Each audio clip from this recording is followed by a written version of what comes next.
हमारे साथ मौजूद है भारतीय जनता पार्टी के राष्ट्रीय महासचिव कैलाश विजयवर्गीय जी। कैलाश जी, स्वागत है आपका। धन्यवाद सुनील भाई। अभी वैक्सीन लगवा कर आप बैठे हैं हाथों हाथ, कैसा महसूस कर रहे हैं? नहीं, पता ही नहीं लगा।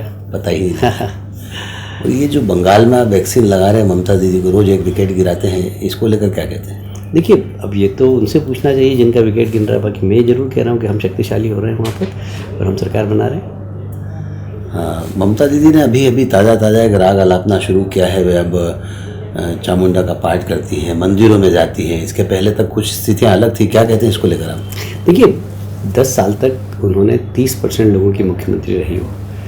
उनके मस्जिदों में जाना, वहीं पर हिजाब पहनकर ऐसे दुआ मांगना, कलमे पढ़ना, इंशाल्लाह करना, मैंने तो उनका ये स्वरूप देखा था। पर जैसे चुनाव आए इस बार, तो अब तो चंडी पाठ कर रही है, वो भी अशुद्ध कर रही है हालांकि, पर वो बताना चाहती है। अब भाई किसी मुख्यमंत्री को ये बताना पड़े कि मैं हिंदू हूँ, इसकी आवश्यकता क्या है भाई? कोई ये बताना पड़ता है कि मैं हिंदू हूँ? पर आपके शायद कर्म ऐसे रहे होंगे कि आपको बताना पड़ रहा है कि अब मैं देखिए मेरे को, इसकी ज़रूरत ही नहीं, कोई ज़रूरत नहीं कि आपका व्यवहार अच्छा हो, आपका आचरण अच्छा हो, आपके काम अच्छे हो, तो आपको अपने परिचय देने की जरूरत थोड़ी पड़ती है। 10 साल का मुख्यमंत्री यदि मंच पर खड़े होकर यदि चंडी पाठ करे तो आप समझ सकते हैं कि 10 साल में उन्होंने क्या किया होगा। नहीं तो उनको बताना चाहिए था कि 10 साल में मैंने ये विकास के काम किए, इतने उद्योग लगाए, इतने नौजवान लोगों को मैंने रोजगार दिया, क्वालिटी एजुकेशन हुआ, मेरे यहाँ के इतने बच्चे IAS बने, IPS बने, मेरे यहाँ इतने लोगों को, मजदूरों को भी काम मिला, क्वालिटी एजुकेशन है हमारे यहाँ। हमने हमारे यहाँ किसानों की ये प्रगति हुई, पर कैपिटा इनकम बढ़ी। अब किसान सम्मान निधि का पैसा तक किसानों को इसलिए नहीं दिया कि मोदी जी की लोकप्रियता हमारे किसानों में नहीं बढ़ जाए। सारे देश के किसानों को हर 3 महीने में 2000 मिल रहा है, साल भर में 6000 रुपये मिल रहे हैं। बंगाल के किसानों को अभी तक नहीं मिले। और इसीलिए प्रधानमंत्री ने कहा कि हमारी सरकार बनेगी तो सबसे पहला प्रस्ताव ये पारित करेगी कि किसान को किसान सम्मान निधि का पैसा मिले और हम पुराना पैसा भी देंगे। तो ये जो नीयत है सरकार चलाने की कि मेरे अलावा कुछ नहीं, प्रधानमंत्री आवास योजना में खुद के फ़ोटो लगा दिए, बोले इसमें राज्य का पैसा भी। अरे ठीक है भाई, राज्य का पैसा है तो प्रधानमंत्री का नाम हटा दिया और अपना नाम लगा दिया। स्वच्छ भारत अभियान, करोड़ों रुपया गया। आप देखिए, सबसे गंदे शहरों में बंगाल के शहरों की स्थिति है, पैसा कहाँ गया वो?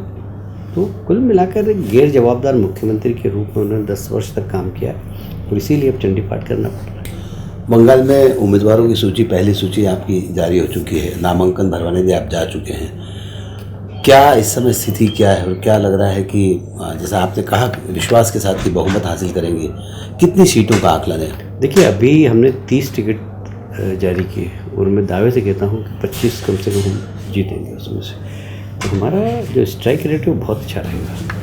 और हमारे गृह मंत्री जी ने घोषणा की 200 सीट हम इसके आसपास ही जीतेंगे।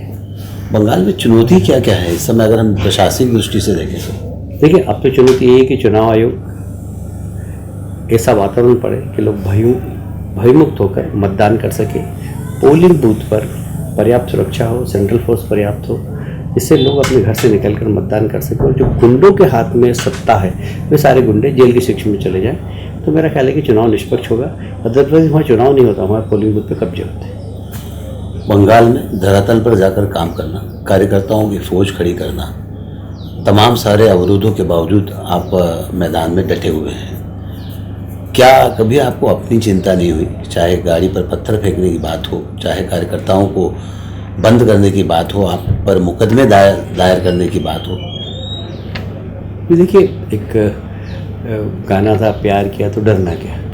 तो राजनीति में खुद तो डरना क्या, राजनीति में तो ये सब होता ही। और जब बंगाल की राजनीति में जाना है तो फिर मुझसे क्या डरना, वहाँ तो सिर पे कपड़ बांध के ही काम करना पड़ता है। जब आप वहाँ पर नेतृत्व कर रहे हैं तो आप यदि दबंगाई से चलोगे तो फिर कार्यकर्ता में अपना आप उत्साह आता है। आप ही अगर डर के चलोगे तो फिर कैसे काम चलेगा? इसलिए लीड तो करना पड़ता है। तो आप मध्य प्रदेश मंत्रिमंडल में तमाम सारे महत्वपूर्ण विभागों को संभाल चुके हैं और आपके कार्यकाल के दौरान, चाहे वो इंदौर के महापौर का कार्यकाल हो, चाहे वो PWD का मंत्रालय हो और अन्य मंत्रालय हो, वहाँ सब दौरान, उस कार्यकाल के दौरान हमेशा अच्छे इन्वेस्टमेंट आए, अच्छे लोग आए हैं। बंगाल में पार्टी की सरकार अगर बनती है भाजपा की, तो फिर आपकी क्या कार्य योजना होगी? देखिए, बंगाल में बहुत सारी, सबसे पहली है कि वहाँ पे हिंसा की राजनीति समाप्त करना और लॉ एंड ऑर्डर ठीक करना, क्योंकि इन्वेस्टमेंट वहीं आता है। कोई भी उद्योगपति अगर कहीं पर पैसा लगाएगा तो उसको ये पता होना चाहिए कि मेरा उद्योग सुरक्षित है, मैं सुरक्षित हूँ।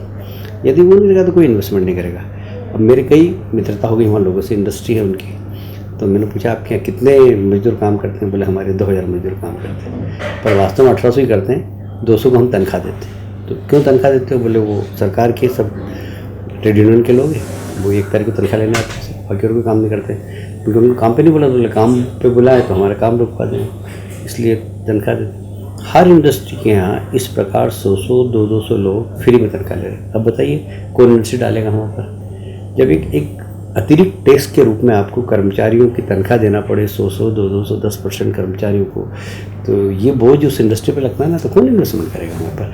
फिर उसके बाद चंदे अलग, उधर के 2 3 4 गुंडे दुर्गा पूजा बिठाएंगे तो उसमें लाख रुपए चाहिए, 5 लाख चाहिए, 10 लाख चाहिए।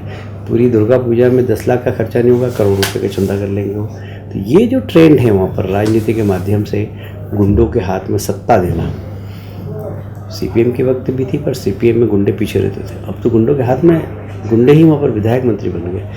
तो लोग, आम आदमी वहाँ पर परेशान है। तो जब भी कोई इंडस्ट्री डालता है तो वहाँ पूछता है इंडस्ट्री से क्या हाल है, तो बता रहे बाप रे कलकत्ता तो आना मत, बंगाल तो आना मत। कोई एक नए पैसे का इन्वेस्टमेंट नहीं कर रहा है। आपने कहा कि चुनाव आयोग को चाहिए कि सही ढंग से फेयर इलेक्शन हो, बूथों पर कब्जा नहीं हो। जब चुनाव की घोषणा हुई, आपके बीजेपी कार्यालय में जो एलईडी वैन्स खड़ी थी, वहाँ कार्यकर्ता टीएमसी के घुस गए, वहाँ तोड़फोड़ मचा दी।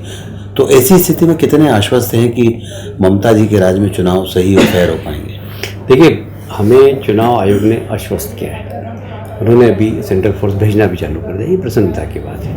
और लगभग अभी 100 बटालियन वहाँ पर पहुँच चुकी है और उसमें संवेदनशील इलाके में अभी से मार्च करना चालू कर दिया। थोड़ी सी गुंडागिरी कम तो हुई है। कल एक पुलिस के बड़े वरिष्ठ अधिकारी का ट्रांसफर भी किया है चुनाव आयोग में। मुझे लगता है कि चुनाव आयोग अगर ठीक तरीके से वहाँ पर काम करेगा और शक्ति रखेगा तो लोगों का भय समाप्त हो जाएगा। अगर भयमुक्त हो गया बंगाल तो मतदान होगा, और निश्चित रूप से जब मतदान निष्पक्ष होगा तो हमारी 200 क्या 200 से ऊपर सीट आएगी। 2 अंतिम प्रश्न मेरे सर। एक तो जिस तरह से अमित शाह, नरेंद्र मोदी जी या जेपी नड्डा बंगाल के दौरे पर आते हैं, उस दौरान जो जन सैलाब उमड़ता है वो किस ओर इशारा कर रहा है? और दूसरा, क्या ओवैसी जी के आने से बंगाल के चुनाव में कुछ परिणाम में परिवर्तन आएगा?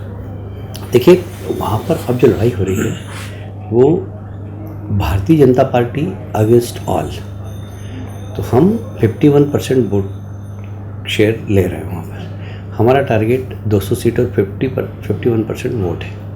और 49% में कौन बंटवारा करे, ओबीसी ले जाए, पीरजादा ले जाए, कम्युनिस्ट ले जाए, कांग्रेस ले जाए, टीएमसी ले जाए, हम उसकी चिंता नहीं कर रहे हैं। हमारा टारगेट 51% वोट लाना है और हम उसी टारगेट को अचीव करेंगे। नंदीग्राम में आपने अधिकारी जी को खड़ा किया है सामने ममता जी के, क्या लगता है कितने आश्वस्त हैं आप अधिकारी जी की जीत को लेकर? बहुत आश्वस्त हूँ, क्योंकि वो उस मिट्टी का ही बेटा है, पहली बात। दूसरी बात, उस मिट्टी ने ही ममता जी को ममता जी बनाया। उस आंदोलन के सूत्रधार थे अधिकारी बंधु।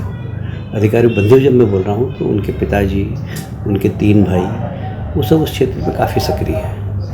उनके पिताजी अभी भी मेंबर ऑफ पार्लियामेंट है, लगभग उनकी उम्र 80 साल की, और अभी भी एक्टिव है। उनके शुभेंदु जी के भाई भी हैं 2, एक सांसद है, एक महानगर पालिका के चेयरमैन थे। ये सब लोग वहाँ पर काफ़ी प्रभाव है और उन्होंने ही ममता जी को वहाँ पर ला के आंदोलन करके ममता जी को नेता बनाया, इसलिए वे वहाँ के भूमिपुत्र हैं।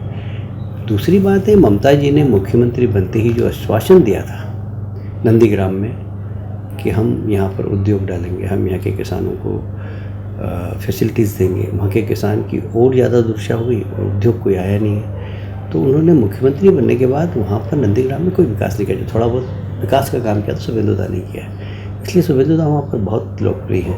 और मैं समझता हूँ कि लोग साइलेंट है और ममता जी को इस बात का सबक देंगे कि उन्होंने 10 साल मुख्यमंत्री रहते रहते नंदीग्राम में कुछ भी नहीं किया। 60,000 मुस्लिम मतदाता हैं नंदीग्राम में, क्या वे परिणाम प्रभावित करने की क्षमता रखते हैं? मैंने कहा ना कि हम कहीं पर भी चुनाव लड़ रहे हैं, वहाँ 51% वोट पे कर रहे हैं, वहाँ 30-35% वोट है। मुस्लिम वोट हैं, तो कोई बात नहीं, हमें मुस्लिम वोट भी मिलेंगे ऐसा हमको विश्वास है। क्योंकि मोदी जी ने जब सबका साथ, सबका विकास और सबके विश्वास की बात की, और जितनी भी योजनाएं, चाहे प्रधानमंत्री आवास योजना हो, चाहे उज्ज्वला योजना हो, उसमें हमने जाति के आधार पर, धर्म के आधार पर कहीं पर भी कोई पक्षपात नहीं किया। तो इसलिए हमें विश्वास है कि वहाँ पर मुस्लिम बहनों के घर में भी गैस का चूल्हा पहुँचा, मुस्लिम भाइयों के भी प्रधानमंत्री आवास के मकान मिले हैं उनको। तो मुझे लगता है कि वो प्रधानमंत्री से प्रभावित है। 3 तलाक जैसे विषय पर मुस्लिम महिलाएं बहुत प्रधानमंत्री को अप्रिशिएट करती हैं। तो मुझे लगता है कि मुस्लिम वोट हमें मिलना चाहिए। हमसे बातचीत करने के लिए बहुत बहुत शुक्रिया। तो ये थे भारतीय जनता पार्टी के राष्ट्रीय महासचिव कैलाश विजयवर्गीय जी, जिनका कहना है कि बंगाल में भारतीय जनता पार्टी प्रचंड बहुमत के साथ सरकार में आने वाली। साथ ही इस बात को लेकर भी आश्वस्त हैं कि मुस्लिम मतदाता भी भारतीय जनता पार्टी के पक्ष में वोट करेंगे। सुनील जोशी, ऐसा टाइम के लिए।